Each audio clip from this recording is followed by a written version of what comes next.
नमस्कार, मैं Dawood. City news Muzaffarpur में आप तमाम दर्शकों का स्वागत है। खबरों की ओर बढ़ने से पहले आइए नजर डालते हैं आज की मुख्य सुर्खियों पर। हेडलाइन के प्रायोजक हैं आवासीय उज्जवल विद्यापीठ। बच्चों के भविष्य के लिए एक कदम हमारे साथ बढ़ें। कार्तिक पूर्णिमा को बूढ़ी गंडक नदी में लोगों ने लगाई आस्था की डुबकी। नगर थाना क्षेत्र के पुरानी बाजार की एक दुकान में डीआरआई की टीम ने छापेमारी कर एक दुकानदार को पूछताछ के लिए साथ ले गए। और जिले में अहले सुबह घने कोहरे के साथ ठंड ने दी दस्तक। तो ये थी आज की मुख्य सुर्खियां। अब खबरें विस्तार से। कार्तिक पूर्णिमा पर श्रद्धालुओं ने लगाई आस्था की डुबकी। कार्तिक पूर्णिमा हिंदू धर्म का एक अत्यंत पवित्र पर्व माना जाता है। इसे विशेष रूप से गंगा स्नान, दीपदान और धार्मिक अनुष्ठानों के लिए जाना जाता है। कार्तिक पूर्णिमा का दिन विशेष रूप से देवताओं की पूजा और पूर्वजों की आत्माओं की शांति के लिए समर्पित होता है। इस दिन शुभ काम करने से आपके जीवन में सदैव खुशहाली बनी रहती है। कार्तिक पूर्णिमा के दिन गंगा नदी में स्नान करने का बहुत अधिक महत्व है। ऐसा माना जाता है कि इस दिन गंगा में स्नान करने से सभी पापों से मुक्ति मिलती है और पुण्य की प्राप्ति होती है। गंगा स्नान से शरीर और आत्मा को शुद्धि मिलती है और भगवान विष्णु की कृपा प्राप्त होती है। कार्तिक स्नान का बहुत ही बड़ा महत्व दिया गया है। यह स्नान कार्तिक पूर्णिमा शुक्ल पक्ष को गंगा स्नान की तिथि रखा गया है। इसमें सारे लोग दूर दूर से आते हैं, गंगा में स्नान करते हैं और यह बहुत ही लाभदायक होता है। जो हमारे शरीर का जाने अनजाने में कोई कष्ट, संकट, गलत कुछ होता है तो वो गंगा मैया से क्षमा करते हैं और गंगा मैया से प्रार्थना करते हैं, विनती करते हैं, गंगा मैया हमारे समस्या को दूर करो। इसलिए यह गंगा स्नान बहुत ही प्रसिद्ध है। दूर दूर से लोग आते हैं, अपना गंगा स्नान करते हैं और अपना पुण्य कमाते हैं। आप छठ भी करते हैं? नहीं, छठ तो मैं नहीं करती हूँ, हमारे घर पर करते हैं, बड़े जेठानी जी सब है वो लोग करते हैं। कितना साल से गंगा स्नान में आते हैं आप स्नान करने? मैं तो जब मौका मिल जाता है मैं आ ही जाती हूँ गंगा स्नान करने के लिए और बहुत दिनों से मैं करती हूँ। मुझे बहुत अच्छा लगता है गंगा जी में स्नान करने में, बहुत खुश होती हूँ। गंगा मैया इसी तरह हमको बुलाते रहे, दर्शन करवाते रहे और मैं गंगा में नहाती रहूँ। डीआरआई की टीम ने पुरानी बाजार स्थित एक दुकान में छापेमारी कर एक दुकानदार को पूछताछ के लिए अपने साथ ले गए। शुक्रवार की देर शाम पुरानी बाजार स्थित कृष्णा गुप्ता की फाइन गोल्ड की दुकान में डीआरआई की टीम ने छापेमारी की। छापेमारी की भनक लगते ही आसपास के कई दुकानों के शटर गिर गए। पुरानी बाजार में सोने चांदी के दुकानदारों की भीड़ ये जानने में लग गई कि किस बात को लेकर ये छापेमारी चल रही है। डीआरआई की टीम को गुप्त सूचना मिली थी कि पुरानी बाजार स्थित पीएन मार्केट में कृष्णा गुप्ता और उनके भतीजे राजकुमार गुप्ता दोनों चाचा भतीजा मिलकर सोना खरीद बिक्री का काम इस दुकान में किया करते हैं। साथ ही यहाँ भारी मात्रा में विदेशी सोने की भी बिक्री की जा रही है। जिसके बाद टीम ने छापेमारी की और रामकुमार गुप्ता को पूछताछ के लिए अपने साथ लेकर चली गई। जब हमने डीआरआई के अधिकारियों से छापेमारी को लेकर जानकारी चाही तो उन्होंने कुछ भी जवाब देने से इनकार कर दिया और रामकुमार गुप्ता की दुकान में तालाबंदी कर साथ लेकर चले गए। तिरहुत स्नातक उपचुनाव में निर्दलीय प्रत्याशी राजेश रोशन ने अपना नामांकन पर्चा दाखिल किया। तिरहुत स्नातक उपचुनाव के लिए हुए नामांकन में राजेश रोशन ने निर्दलीय उम्मीदवार के रूप में निर्वाची पदाधिकारी सह आयुक्त तिरहुत प्रमंडल के समक्ष नामांकन का पर्चा दाखिल किया। आपको बता दें कि राजेश रोशन स्वामी सहजानंद सरस्वती विचार मंच के संरक्षक सह भाजपा नेता हैं और अपनी ही पार्टी एनडीए प्रत्याशी के खिलाफ चुनाव मैदान में खड़े हुए हैं। जब उनसे ये सवाल किया गया तो उन्होंने कहा कि अभिषेक झा बाहरी हैं।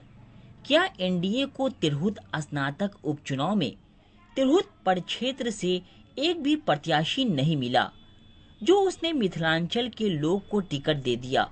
इसी कारण वो चुनाव मैदान में उतरे हैं। देखिए, मेरा मुख्य मुद्दा जो है वो तिरहुत की अस्मिता को बचाने का है। इस तिरहुत क्षेत्र में सभी राजनीतिक दलों ने बाहरी लोगों को टिकट दे दिया है, कुछ लोगों ने नए लोगों को टिकट दिया है, धन बल को ध्यान में रखा गया है। तो सभी दलों के कार्यकर्ताओं के बल पर मैं चुनाव लड़ रहा हूं।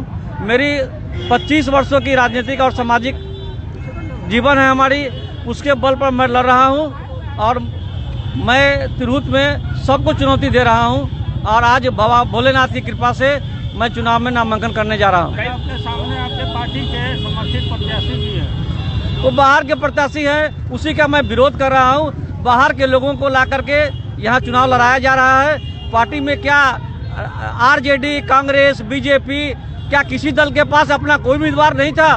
जो बाहर के लोगों को तिरहुत के लोगों पर थोपा गया है, मैं उसी का विरोध करने के कारण मैं चुनाव लड़ रहा हूं और मुझे पूरा विश्वास है कि मुझे विजयश्री मिलेगी। वो तो दावा कर रहे हैं कि इतना नाम जोड़ दिया है कि कोई टक्कर में ही नहीं है। जोड़ते रहे, नाम जोड़ देंगे क्या होगा? लोग धन बल की बात करते हैं, कोई भी स्नातक पैसा नहीं लेता है, पैसा बिचौलिया लेता है। जो अनपढ़ है वो पैसा उठाता है और बिना मतलब के दाया वाया करता है। कोई स्नातक पैसा नहीं लिया है। मैं भी स्नातक हूँ, 6 बार से वोट किया हूँ, कभी 1 रुपया मुझे नहीं मिला। तिरहुत स्नातक उपचुनाव में निर्दलीय प्रत्याशी बंशीधर ब्रिजवासी ने अपना नामांकन पर्चा दाखिल किया। तिरहुत स्नातक उपचुनाव के लिए हुए नामांकन में शुक्रवार को दूसरे उम्मीदवार के तौर पर शिक्षक नेता बंशीधर ब्रिजवासी ने निर्दलीय उम्मीदवार के रूप में निर्वाची पदाधिकारी सह आयुक्त तिरहुत प्रमंडल के समक्ष नामांकन का पर्चा दाखिल किया। नामांकन पर्चा दाखिल करने के बाद अपने समर्थकों के साथ जुलूस के साथ बंशीधर ब्रिजवासी ने शहीद स्मारक पर पहुंचकर खुदीराम बोस और प्रफुल्ल चौकी की प्रतिमा पर माल्यार्पण किया। इस दौरान उन्होंने कहा कि बिहार सरकार ने उन्हें निलंबित कर दिया, इसलिए उन्हें सरकार के खिलाफ चुनावी मैदान में उतरना पड़ा। उन्होंने कहा कि सरकार स्नातकों के लिए कुछ नहीं कर रही है। अगर करती तो स्नातकों को पटना में लाठी नहीं खानी पड़ती, पानी की बौछार नहीं सहना होता और न ही सड़कों पर अपने अधिकारों के लिए लड़ाई लड़नी पड़ती। शिक्षक सीट पर तो मैं तो कभी चुनाव लड़ा नहीं हूँ। हम चुनाव लड़ने के नहीं कभी नहीं, हमारी कोई चुनाव की कभी तैयारी नहीं रही है। हम तो शिक्षक थे, हम चुनाव कैसे लड़ते? अगर मुझे बर्खास्त नहीं किया गया होता, सरकार ने मुझे बर्खास्त करके शिक्षकों की आवाज को दबाने की जो नाकाम कोशिश की, उसका हिसाब करने के लिए शिक्षकों ने मुझे कैंडिडेट बनाया है। मैं अपने से तो चुनाव लड़ नहीं रहा हूँ। हमारा जो चुनाव है यह शिक्षकों का निर्णय है और शिक्षकों का संघर्ष है। यह अन्य पार्टियों के लिए चुनाव इलेक्शन हो सकता है, शिक्षकों के लिए यह संघर्ष। दिवेशन ठाकुर तो कह रहे हैं कि शिक्षकों को हम ही ने जो मौका दिया, इससे पहले तो लोग ठेका पे काम कर रहे थे। ठेका पर काम कर रहे थे, उसके पहले जो शिक्षक थे वो कौन ठेका पर काम कर रहे थे? आज आकर के दिन भर जो ये लोग गाली देते हैं कि ये जंगल राज था और सुमंगल राज था, तो ये तो सुमंगल राज चल रहा है। जंगल राज में भी वेतनमान पर शिक्षकों की बहाली होती थी बीपीएससी से, और इनके राज में तो नियोजनवाद का कलंक कब से शुरू हुआ? तो यही लोग ने नियोजनवाद की नीति लाए और यही लोग नियोजनवाद की नीति ला करके और शिक्षकों को लाठी से पिटवाए, पानी से भिगाए, आंसू गैस के गोले दागे। और आज आप बोलने पर भी आप रोक लगा दिए। पहले तो बोलने पर कभी रोक नहीं लगी थी, आप तो संविधान का गला घोट रहे हैं। संविधान का गला घोटने वाले जिनकी आप बात कर रहे हैं, वो सदन में कभी कुछ बोले हैं क्या? उनके बारे में तो आप वो बहुत लंबे चौड़े कदकाठी के हैं, बहुत पैसे वाले आभा मंडल वाले लोग बन सकते हैं, लेकिन संघर्ष के लिए कभी बोले क्या? शिक्षक के लिए उन्होंने क्या आवाज उठाई थी? एक बात उन्होंने शिक्षकों के लिए 2022 में उठाई और कहा कि शिक्षकों का आई कार्ड बनना चाहिए। अभी आई कार्ड नहीं बना, याद है? जो एक आई कार्ड नहीं बनवा सके वो कहते कि शिक्षकों वो दिलवा दिए हैं। और रोड पर सोए थे हम लोग तो क्या कर रहे थे? उनके जाकर के हम चरण वंदना कर रहे थे क्या? शिक्षकों ने जो कुछ भी लिया है लड़कर लिया है। बिहार किसी के बाप की बपौती नहीं है। यहाँ के संसाधन पर हर एक शिक्षक, हर एक नौजवान, हर जन्म लेने वाले बेटा बेटी का सबका समान अधिकार है। इसलिए अधिकार की जो लड़ाई लड़ते हैं, हम लोगों ने अपना अधिकार जो कुछ भी लिया है लड़ के लिया है, छीन करके लिया है। इन्होंने कोई हमको पारितोषिक में नहीं दिया। की बात करें तो जनता से कैसा रिस्पॉन्स मिल रहा है? जो वोटर हैं यहाँ 6 सीट है और किसी भी सीट के विजेता को 20,000 से ज्यादा वोट नहीं आता है। हमारे तो 65,000 से ज्यादा केवल कार्यरत शिक्षक हैं। और आप जैसे पत्रकार लोग, जितने अधिवक्ता हैं, जितने शिक्षाविद हैं, वित्त रहित शिक्षक हैं, समाज के प्रबुद्ध लोग हैं, सभी लोग शिक्षक से जुड़े हुए हैं। क्योंकि हम समाज में जीते मरते हैं ना, हम पटना में जाकर के तो हवेली में हवा खाते नहीं हैं। तो सभी लोग जुड़े हुए हैं स्नातकों से, तो शिक्षकों की लड़ाई में कहाँ कोई दिक्कत है, सभी लोग हमारे साथ हैं। और मैंने संघर्ष किया, मैं गरीब का बेटा हूँ ना, मैं किसी उद्योगपति और धनपति का बेटा तो हूँ नहीं। तो धनबल से कैसे निपटेंगे? धनबल कभी भी काम नहीं आया है। यह देश जो है, यहाँ पर अमीरों का इतिहास नहीं है सर। यह जो इतिहास है यहाँ पर फकीरों का इतिहास है, अमीरों का इतिहास नहीं है। हम वैसे फकीर हैं, इनकी जूती को नीलाम कर देने वाले लोग, इनकी टोपी को नीलाम कर देने वाले लोग। हम इनके धनबल पर संघर्ष का बल बहुत भारी। तिरहुत स्नातक उपचुनाव में जनसुराज पार्टी ने डॉक्टर विनायक गौतम के नाम की घोषणा की। शुक्रवार को मारीपुर स्थित जनसुराज के जिला कार्यालय में तिरहुत स्नातक निर्वाचन क्षेत्र में हो रहे विधान परिषद उपचुनाव के लिए अपने प्रत्याशी की घोषणा कर दी। मुजफ्फरपुर के डॉक्टर विनायक गौतम को जनसुराज ने अपना प्रत्याशी बनाया है। पार्टी कार्यालय में आयोजित प्रेस कॉन्फ्रेंस में गांधीवादी नेता लक्षणदेव सिंह ने यह घोषणा की। इस दौरान पूर्व विधायक किशोर कुमार मुन्ना, पूर्व सांसद सीताराम यादव, संजय केजरीवाल और AK द्विवेदी सहित कई जनसुराजी मौजूद रहे। गांधीवादी नेता लक्षणदेव सिंह ने कहा कि डॉक्टर विनायक गौतम पेशे से डॉक्टर हैं और प्रसिद्ध रेडियोलॉजिस्ट हैं और अच्छे समाज सेवी भी हैं, इसलिए हमारी पार्टी ने तिरहुत स्नातक उपचुनाव के लिए उनके नाम की घोषणा की है। वहीं खुद को जनसुराज से प्रत्याशित घोषित किए जाने पर डॉक्टर विनायक गौतम ने पार्टी नेताओं और प्रशांत किशोर को धन्यवाद देते हुए कहा कि पार्टी की आशाओं पर खरा उतरने का प्रयास करूंगा, साथ ही तिरहुत के विकास के लिए जो भी कर सकता हूं वह जरूर करूंगा। मैंने घोषणा नहीं की है, हमारे गार्जियन लखनदेव बाबू ने की है। लखनदेव बाबू को ही ड्यूटी दिया गया था और किशोर कुमार मुन्ना जी आकर के पटना से पूरा किए हैं, द्विवेदी जी हैं, सब कोई है। मैंने घोषणा नहीं किया है, प्लीज। लेकिन एक बात माना जाएगा कि आज के डेट में पहला पार्टी होगा जहां पर मैं लगातार हाथ जोड़ करके नहीं खड़ा हूं। यहाँ सब भाई हैं, कोई बड़े भाई हैं, कोई गार्जियन है, यहाँ सब भाई है। इस पार्टी एटलीस्ट एक चीज़ तो नई शुरुआत हो रही है ना, आप भी खुद ही मुंह से कह रहे हैं कि पहली बार है कि पार्टी में किसी कैंडिडेट ने अपना अनाउंसमेंट किया है। इससे बड़ी बात क्या हो सकती है? जी नहीं, आप हर जगह देखिए कि चूंकि पार्टी का सिंबल नहीं मिला था, मैंने जनसुराज का सारा 2 अगस्त के बाद से मैं हर जगह पे पोस्टर भी मैं जनसुराज का लगा करके घूम रहा था। लेकिन कहा गया कि कहीं बाकी कैंडिडेट्स का मनोबल न गिर जाए, इसलिए हम लोगों ने अपने आप को वो घोषित नहीं किया। लेकिन जनसुराज के ही सारे कार्यकर्ता हम लोग के साथ में घूम रहे थे, और अगर जनसुराज नहीं लड़ती तो डेफिनेटली आप मान के चलिए कि ये जो आज के डेट में पूरा का पूरा उनका जो सारा जो पहले से मैनिफेस्टो चल रहा है वो हम लोग के मैनिफेस्टो से कहीं ना कहीं मिलता जुलता दिख रहा है। तो वो हमें नहीं मिलता, तो एक जो मजबूती मिल रही है आज के डेट में वो मजबूती नहीं मिल पाती, पॉसिबल ही नहीं था कंटेस्ट। जी तिरहुत का विकास आपको दिखता है, मुझे तो नहीं दिखता है। सामने एक चीज बोला गया था जी, मैं पिताजी थे, मैं उस समय में नहीं था, एक चीज समझा जाए। लेकिन आप एक चीज बताएंगे, श्री कृष्ण बाबू के समय का चर्चा या मेरे पिताजी 22 साल से नहीं है, अगर उनकी चर्चा अगर आज के डेट में आप कर रहे हैं, मेरे पिताजी आज के डेट में भी उनको राम कुमार सिंह जी नहीं कहता है, उनको राम कुमार बाबू बोलते हैं। उनके बारे में एक आदमी ले आइए जो बोले कि वो सज्जन नहीं थे। मैं लगभग 1.5 साल का कार्यकाल रहेगा, क्या कुछ नया मिलेगा? मैंने अपने मुद्दे बता दिए हैं कि मैं सीमित मुद्दे लेकर चल रहा हूँ, ज़्यादा मुद्दे दूंगा तो चुनावी जुमले कहलाएंगे।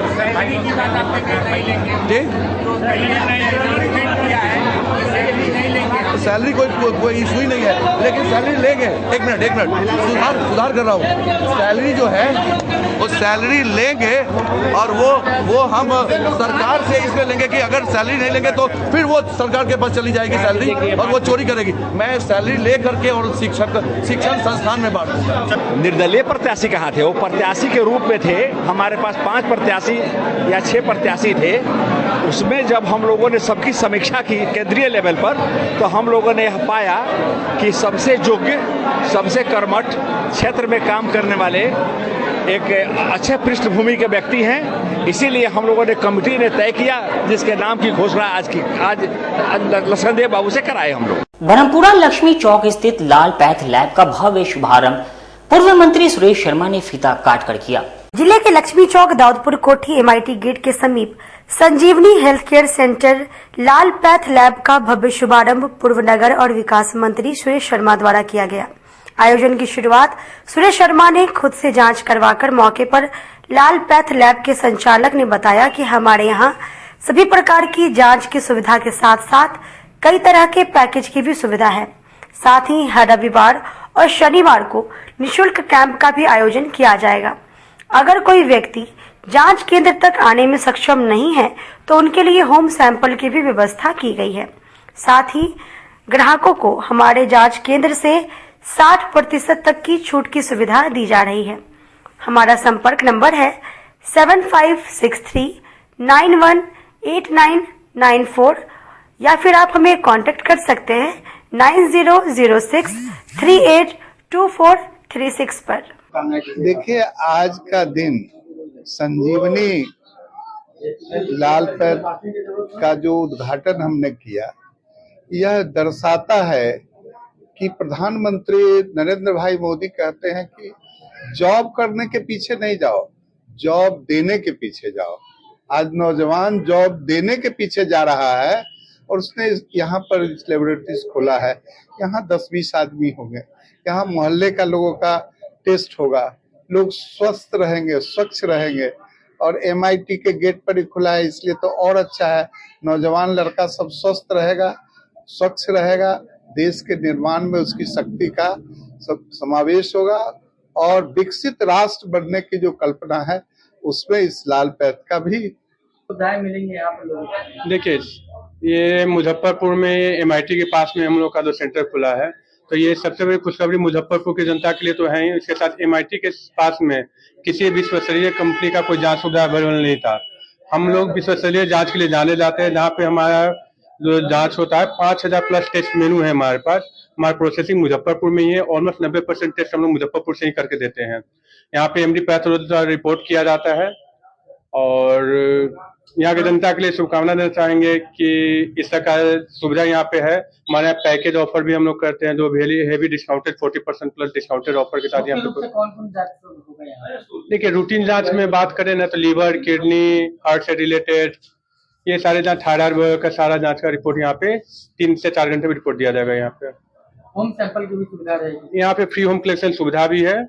कलेक्शन चार्ज नहीं देना पड़ेगा पेशेंट को, घर से उनका कलेक्शन वहाँ पे कंसल्ट करेंगे, हमारे लड़का द्वारा जाकर वहाँ पे करके जांच किया जाएगा उनका। कहाँ पे खुला है, लोकेशन क्या हो गया? ये MIT गेट नंबर 2 के पास में हो गया हमारा सेंटर।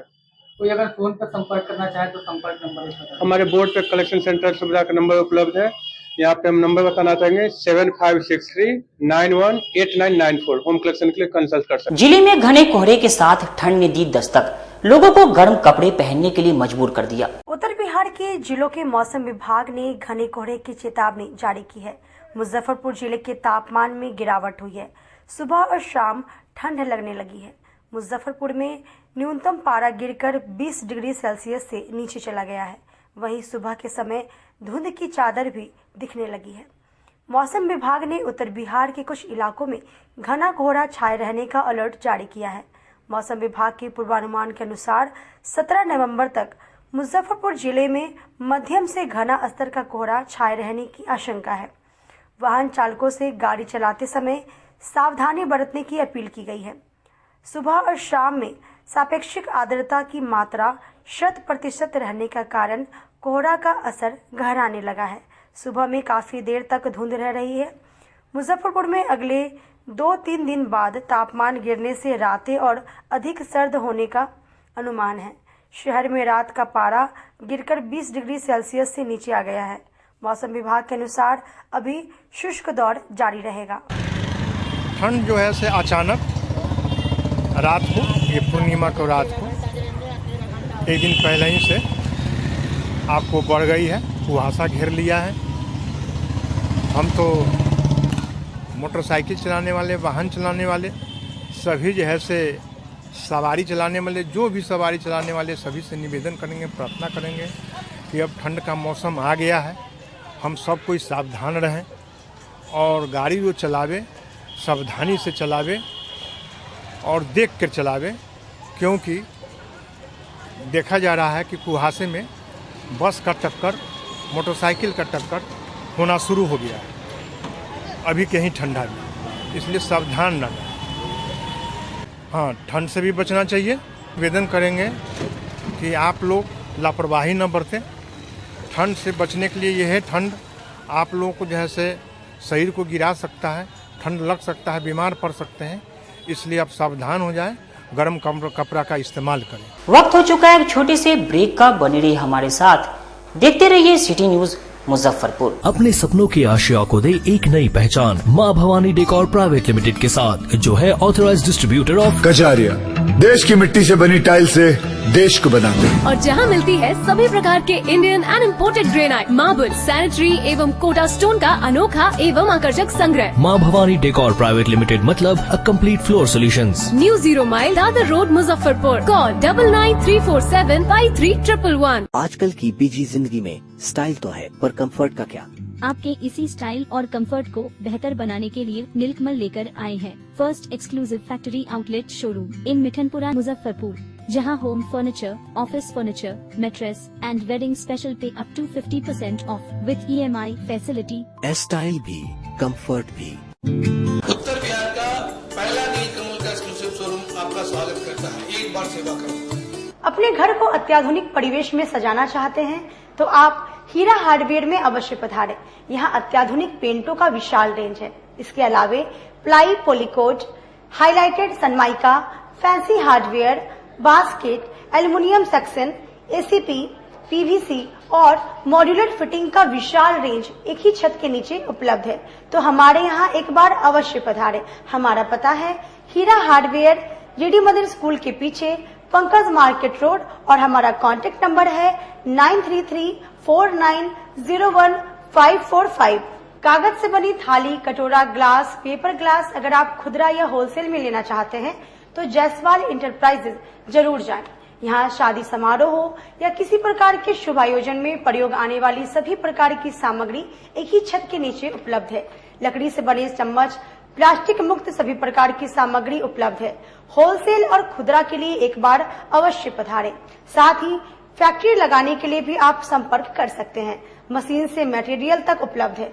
तो आइए, हमारा पता है Jaiswal enterprises, proprietor Sanjay Jaiswal, Pankaj market, new Durga मंदिर, और हमारा कॉन्टेक्ट नंबर है 9304002091।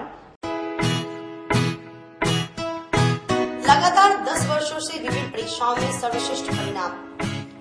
हम हैं आवासीय उज्ज्वल विद्यापीठ मुजफ्फरपुर। इस स्कूल में सर्वश्रेष्ठ कोचिंग पैटर्न से बच्चों को पढ़ाया जाता है। प्ले से 10वीं तक की पढ़ाई स्वच्छ वातावरण में कराई जाती है। यहाँ आधुनिक छात्रावास की व्यवस्था है। उज्ज्वल विद्यापीठ का मुख्य उद्देश्य रामकृष्ण मिशन, नवोदय नेतरहाट, सैनिक स्कूल, सिमुलतल्ला गुरुकुल, सिंधिया कन्या विद्यालय जैसे अनेक भारतवर्ष के प्रतिष्ठित विद्यालयों में कुशल, प्रशिक्षित, अनुभवी एवं शहर के सर्वश्रेष्ठ शिक्षकों द्वारा तैयारी कराई जाती है। 1.5 एकड़ में फैला इस स्कूल का वातावरण काफी शांत है। Free computer classes, science lab और स्मार्ट क्लासेस है। साथ ही इंडोर और आउटडोर गेम की भी व्यवस्था है। तो अपने बच्चों के लक्ष्य के सपनों को पूरा कराना चाहते हैं तो आज ही आवासीय उज्ज्वल विद्यापीठ में अपने बच्चों का नामांकन करवाएं। हमारा पता है पोखरिया पीठ, अतरदा, मुजफ्फरपुर, और हमारा कॉन्टेक्ट नंबर है 9708351851, और हमारा दूसरा नंबर है 8797122397, या फिर आप हमें कांटेक्ट कर सकते हैं 8409996658। नेशनल फर्नीचर 10,000 में दीवान, 12,000 में सोफा सेट के अलावा घर की जरूरतों के लिए किसी प्रकार की फर्नीचर की जरूरत हो, वह भी कम कीमतों पर, तो नेशनल फर्नीचर जरूर जाएं, जहां फैक्ट्री और शोरूम एक ही साथ है। किसी प्रकार का आप डिजाइन लेकर आए और आपको उस तरीके का फर्नीचर बनकर कम कीमतों में मिल जाएगी, वह भी 10 साल की गारंटी के साथ। इसके अलावे 32,000 में शादी सेट भी उपलब्ध है। हमारा पता है national furniture, near Glocal hospital, Sadatpur, Bairia. आप हमें कॉल कर सकते हैं 9696883993 पर, या फिर आप हमें कॉल कर सकते हैं 8181005455 पर। एक बार फिर से मुजफ्फरपुर में खुल गया है आपका अपना डिज्नीलैंड मेला। आमगोला ओरिएंट क्लब मैदान में अब तक का सबसे बड़ा देशी विदेशी नए झूलों के साथ अपने परिवार के साथ मनोरंजन का लुत्फ उठाइए। बच्चों के लिए स्पेशल पिंग पोंग झूलों के साथ टावर झूला, ब्रेक डांस, टोड़ा टोड़ा, नौका झूला, स्कॉर्पियो 3-in-1 और चांद तारा झूलों के साथ कई प्रकार के झूलों में फुल मस्ती कर सकते हैं। मेले में खाने पीने के स्टॉल के साथ हैंडीक्राफ्ट का बाजार भी लगाया गया है, तो एक बार पूरे परिवार के साथ जरूर पधारें। डिज्नीलैंड मेला, आमगोला ओरिएंट क्लब मैदान, मुजफ्फरपुर। ब्रेक के बाद आप तमाम दर्शकों का एक बार फिर से स्वागत है। आइए रुक करते हैं आगे की खबरों की ओर। सूतापट्टी स्थित श्याम बाबा मंदिर में मारवाड़ी संस्कृति शाखा द्वारा देव दीपावली मनाई गई। मारवाड़ी युवा मंच सांस्कृतिक शाखा की ओर से शुक्रवार को कार्तिक पूर्णिमा के शुभ अवसर पर सूतापट्टी स्थित श्याम मंदिर में देव दीपावली का आयोजन किया गया, जिसमें शाखा के सदस्य द्वारा मंदिर परिसर में विभिन्न तरह की रंगोली बनाई गई, दीप जला गए और भजन गाए गए। इसके बाद प्रसाद चढ़ाकर श्याम बाबा के दर्शन किए गए। मौके पर मारवाड़ी युवा मंच सांस्कृतिक शाखा की पूर्व अध्यक्षा संगीता गोयका ने बताया कि शाखा की ओर से हर वर्ष यह कार्यक्रम आयोजित किया जाता है। उन्होंने बताया कि देव दीपावली का काफी महत्व है। कहा जाता है कि आज के दिन देव लोग दीपावली मनाते हैं, तो जब देव दीपावली मनाते हैं तो हम लोग कैसे इसमें पीछे रह सकते हैं, इसलिए हम लोग भी देव दीपावली का आयोजन करते हैं। उन्होंने बताया कि आज के दिन दान पुण्य भी काफी महत्व है। आज के दिन जो लोग दान करते हैं उनके पूरे जीवन काल में यह दान पुण्य काफी महत्व रखता है। जी हम लोग जैसे हमारी संस्था है मारवाड़ी युवा मंच मुजफ्फरपुर संस्कृति शाखा, हमारी संस्था हमेशा हर साल कार्तिक पूर्णिमा देव दिवाली के दिन यहाँ श्याम मंदिर में आकर बाबा के सामने रंगोली बनाती हैं। उसके बाद हम लोग दिए जलाते हैं, हम लोग भजन गाते हैं, उन्हें प्रसाद चढ़ाते हैं और हम लोग उनके दर्शन करते हैं। हमारी संस्था ये काम हर साल करती आई है और आगे भी इस साल ये काम करती रहेगी। दीपोत्सव से करने से क्या फायदा होगा? आज के दिन देव दिवाली कहा जाता है। आज के दिन देव दिवाली कहने का मतलब है कि आज जो भगवान है ऊपर हमारे, आज उनकी दिवाली होती है, इसलिए जब वो दिवाली मनाते हैं तो हम लोग इस खुशी में हम लोग भी देव दिवाली कार्यक्रम किया करते हैं। कहा जाता है इस दिन दान पुण्य भी किया जाता है। बिल्कुल बिल्कुल, दान पुण्य भी किया जाता है। गंगा जी में जाके स्नान भी किया जाता है। निश्चित क्या जाता है, दान करने का सबसे ज्यादा महत्व है। और क्या कहते हैं, आज के दिन जो दान किया गया आपका है, आपको पूरे मतलब जन्म में आपका दान उसमें हो जाता है। भगवानपुर स्थित वरदान प्रे पब्लिक स्कूल में पेरेंट्स टीचर मीट का आयोजन किया गया। भगवानपुर यादव नगर स्थित आवासीय वरदान प्रे पब्लिक स्कूल में पेरेंट्स टीचर मीटिंग का आयोजन किया गया। मीटिंग के आयोजन का उद्देश्य टीचर, पेरेंट्स और स्टूडेंट के बीच समन्वय की एक अच्छी दिशा में बच्चों को पढ़ाना और शिक्षा देना होता है, जिससे बच्चों को आने वाले कॉम्पिटिटिव एग्जाम में सहायता मिले और बच्चे आसानी से किसी भी कंपटीशन को क्रैक कर सके। वरदान स्कूल में RKM, military school, RIMS, BHU, Navodaya, Gurukulam, Simultala और आचार्य कुलम जैसे स्कूलों की तैयारी होती है, जिसमें बच्चे आसानी से इस स्कूल के माध्यम से प्रवेश ले लेते हैं। वरदान स्कूल में प्ले से लेकर 10th तक के बच्चों की पढ़ाई होती है। वरदान में रहते हुए मैंने आचार्य कुलम और सैनिक स्कूल के एग्ज़ाम को क्रैक किया है और फिर आचार्य कुलम में जाकर मैंने पेंटिंग में हमारे इंडिया की ऑनरेबल प्रेसिडेंट द्रौपदी मुर्मू के प्रेजेंस में मुझे स्टेट के हमारे इंडिया के एनर्जी मिनिस्टर RK सिंह से RK सिंह के द्वारा सम्मानित किया गया था। उनसे मुझे प्राइज़ मिला था। नेशनल लेवल पेंटिंग में नेशनल लेवल में मुझे कंसोलेशन प्राइज़ मिला था, जिसमें मुझे एक टैब 15,000 रुपीज़ और इसरो की ट्रिप मिली थी। उसके बाद उससे पहले स्टेट लेवल में मुझे फ़र्स्ट प्राइज़ मिला था। उत्तराखंड स्टेट से मुझे फ़र्स्ट प्राइज़ मिला था और 50,000 कैश प्राइज़ मिला था। और वहाँ और एकेडमिक में भी मेरे स्कूल में एकेडमिक में भी मुझे फ़र्स्ट ग्रेड मिला है। अपनी क्लास में फ़र्स्ट पोजीशन मैंने होल्ड की है। अच्छा, क्रेडिट वरदान को क्या क्रेडिट देंगे इन सब में? इन सब क्या प्रिपरेशन होगा? अभी तो जो भी हमारा एग्ज़ाम है जैसे आर के मिशन पुरलिया, देवघर, नरेंद्रपुर, सैनिक स्कूल और आचार्य कुलम। जो भी एग्ज़ाम है उन बच्चों को अभी तैयारी कराया जा रहा है और प्रयास है कि विगत जो 4 सालों में वरदान ने जो 200+ रिजल्ट लाया है उसी तरह की सफलता को एक बार फिर से दोहराया जाए। प्लस जो हमारे यहाँ क्लास 10 चल रहा है उसको जोर से उसमें तैयारी कराया जा रहा है कि वो जो है अच्छे तरीक़ा से आगे उसको बढ़ाया जाए। इसी के करीब में जो है अभी जो PTM है, जैसा हम सभी लोग जानते हैं कि एक स्कूल जो होता है वह मैनेजमेंट, टीचर, बच्चे और पेरेंट्स इन साइकिल से बनता है और ये जब ये चारों साइकिल जब एक साथ मिलकर जब काम करेंगे तो वहाँ जो रिजल्ट आने का चांस होता है, वहाँ जो प्रोग्रेस होने का चांस होता है वो बहुत ही बेहतरीन होता है। तो अपने वरदान परिवार की तरफ से, वरदान टीम की तरफ से सभी पेरेंट्स को बहुत बहुत धन्यवाद कि आप लोग इतने भव्य जो PTM अभी हुआ है, आप लोग आकर हम लोग का मनोबल बढ़ाते हैं और हम लोग भी एक दिन पहले से ही काफ़ी एक्साइटेड रहते हैं। कल हमारा प्रोग्राम होने वाला है, PTM होने वाला है। बार 10th के लिए क्या प्रोग्राम है वरदान की तरफ से, क्या तैयारी चल रही है आपकी? 10th में हमारे यहाँ बच्चे काफ़ी उत्साह से जो है तैयारी कर रहे हैं। पिछले साल हमारे यहाँ भी रिकॉर्ड 95% मैक्सिमम आया था और 7 बच्चे का रिजल्ट 92% के आसपास में था। इस साल हमारे यहाँ आशा है कि 98, 99, 100% भी हम लाएँ। बिहार में एक स्कूल या RK मिशन में अगर बच्चों को एडमिशन लेना है, इच्छुक हैं, तो वरदान में कब से उसकी तैयारी शुरू है? जी, यदि प्रिपरेटरी स्कूल में कोई बच्चे आना चाहते हैं तो क्लास 2 के बाद से यदि आ जाए तो उनको काफ़ी समय मिलता है किसी भी प्रिपरेटरी प्रिपरेशन स्कूल में जाने के लिए और हम लोग के पास भी समय होता है ताकि उस बच्चे का तैयारी अच्छे से करवा पाएँ, हर विषय की तैयारी करवा पाएँ ताकि वो जो जिस भी स्कूल में जाना चाहता है उसका एंट्रेंस एग्ज़ाम वो अच्छे से क्रैक कर पाएँ। और हम लोग क्या करते हैं कि यदि बच्चे लेट से आते हैं हम लोगों के पास तो थोड़ा समस्या होता है तैयारी करवाने में, लेकिन वही बच्चे जो समय से आ जाए हमारे यहाँ तो उसके पास भी समय होता है और मेरे पास भी समय होता है। हम अपने प्लान के साथ उसे पढ़ाते हैं और बच्चे निकल ही जाते हैं। मैक्सिमम चांस होता है कि बच्चे जो भी उसका।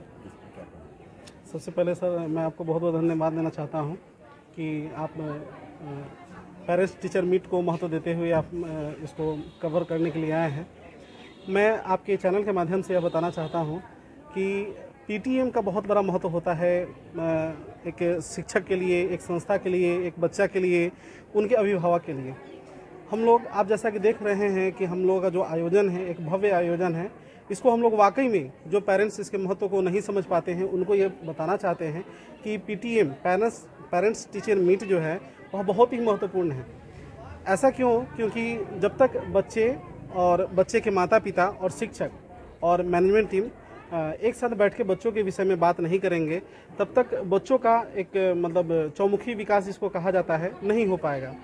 और आप जैसा कि जानते हैं कि हमारे यहाँ इतना सारा जो रिजल्ट आता है वह इसी कारण से आता है क्योंकि हम अपने बच्चों के और पेरेंट्स से काफ़ी कनेक्टेड होते हैं। बच्चों से और पेरेंट्स से मिलकर उनके जो कमी होती है, उनकी जो अच्छाई होती है उस पर हम लोग बात करते हैं। अगर बच्चे में किसी प्रकार की कमी होती है तो उसमें हम लोग समझाते हैं कि इस तरह की कमी है। पेरेंट्स भी अपने बहुमूल्य राय को देते हैं और उसको हम लोग काफ़ी सीरियसली लेते हैं। अगर किसी प्रकार की कमी आ चुकी, जैसा कि आप जानते हैं कि हमारी ऑर्गेनाइजेशन बहुत बड़ी है ना, बहुत सारे बच्चे हमारे यहाँ पढ़ते हैं, बहुत बड़ा टीम हमारा काम करता है, तो हो सकता है कि हमसे त्रुटि या हमारे मैनेजमेंट टीम में हमारे सिस्टम में कुछ कमी हो और जो कि हमारे नज़र में नहीं आ पाए। वैसे तो हम लोग 4 लोग मिलकर काम करते हैं तो त्रुटि की संभावना बहुत कम होती है, लेकिन ह्यूमन तो एरर। नगर विधायक विजेंद्र चौधरी ने महागठबंधन के उम्मीदवार गोपी किशन के समर्थन में लोगों से वोट डालने की अपील की। तिरहुत स्नातक विधान परिषद उपचुनाव के सिलसिले में आयोजित की गई प्रेस वार्ता तिरहुत स्नातक विधान परिषद उपचुनाव को लेकर जिला कांग्रेस कमेटी कार्यालय मुजफ्फरपुर में एक प्रेस वार्ता का आयोजन किया गया। इस अवसर पर कांग्रेस पार्टी के वरिष्ठ नेताओं और कार्यकर्ताओं ने आगामी चुनाव की तैयारियों और प्रचार अभियान पर चर्चा की। तिरहुत स्नातक विधान परिषद उपचुनाव के कांग्रेस प्रत्याशी श्री गोपी किशन ने अपने संबोधन में कहा कि मुजफ्फरपुर जिले में बड़ी संख्या में स्नातक वोटरों को जागरूक करने में कांग्रेस जिला अध्यक्ष का योगदान अहम रहा है। हमारे मार्गदर्शक श्री विजेंद्र चौधरी ने विभिन्न समस्याओं का समाधान किया, जिससे जिले में करीब 65,000 स्नातक मतदाता हमारे समर्थन में खड़े हुए हैं। मैं सभी कांग्रेस कार्यकर्ताओं का आभारी हूं और तिरहुत के विकास के लिए प्रतिबद्ध हूं। मुजफ्फरपुर विधायक विजेंद्र चौधरी ने कहा कि गोपी किशन जी और उनका पूरा परिवार पिछले 1 दशक से समाज सेवा में सक्रिय है। अन्य पार्टियों द्वारा बाहरी उम्मीदवारों को चुनाव में उतारने के विपरीत गोपी किशन तिरहुत के स्थानीय और समर्पित उम्मीदवार हैं। मैं सभी मतदाताओं से अपील करता हूं कि वे गोपी किशन का समर्थन करें।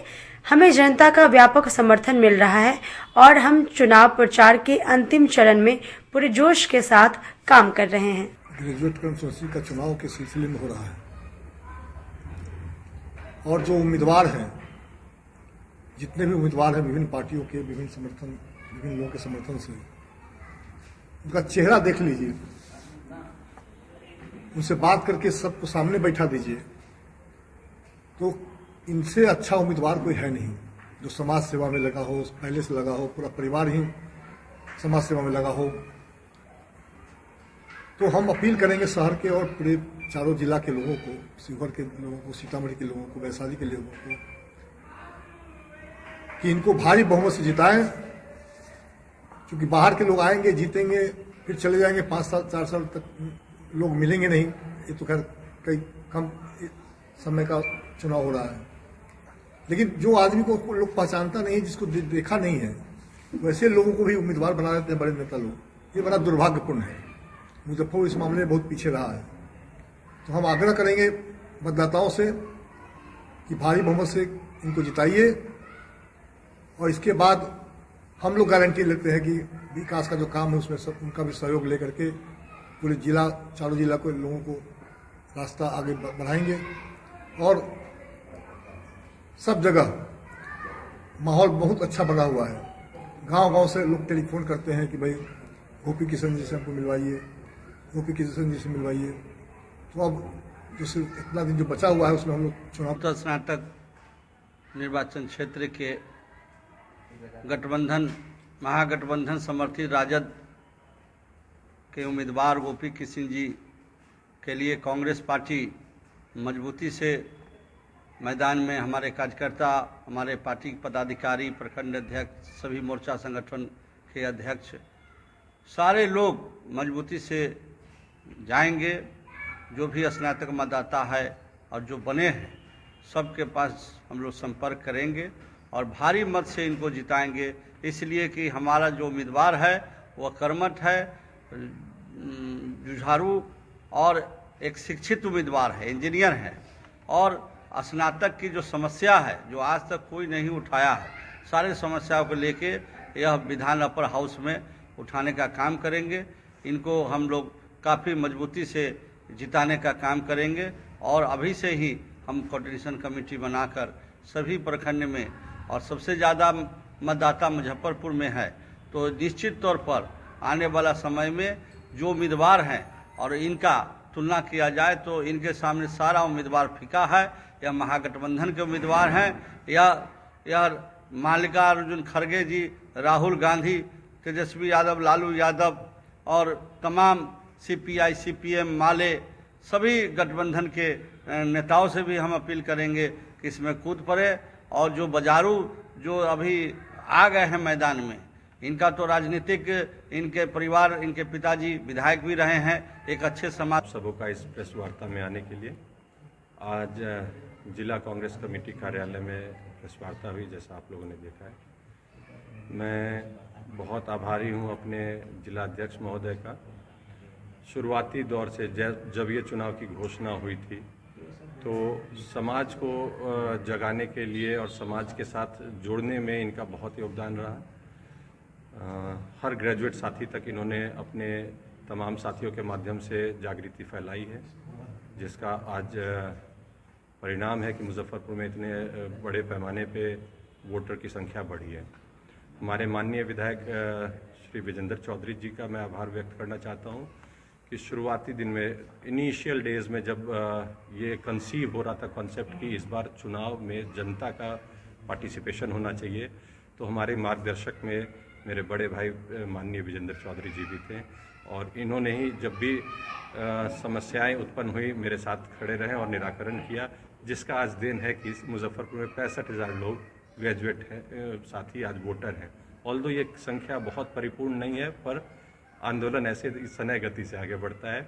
मैं अपने तमाम कांग्रेस के साथियों का आभारी हूँ कि सकरा में, मुरौल में, कुढ़न्नी में, कांटी में, जहाँ जहाँ पे भी कुछ बाधाएं होती थी, अध्यक्ष महोदय के माध्यम से हमेशा उसका निराकरण किया जाता था और समन्वय बहुत अच्छा। खबरों का सिलसिला यहीं होता है समाप्त। अब मुझे और मेरी पूरी न्यूज टीम को दीजिए इजाजत। कल फिर मिलेंगे आपसे शहर की तमाम खबरों के साथ। नमस्कार।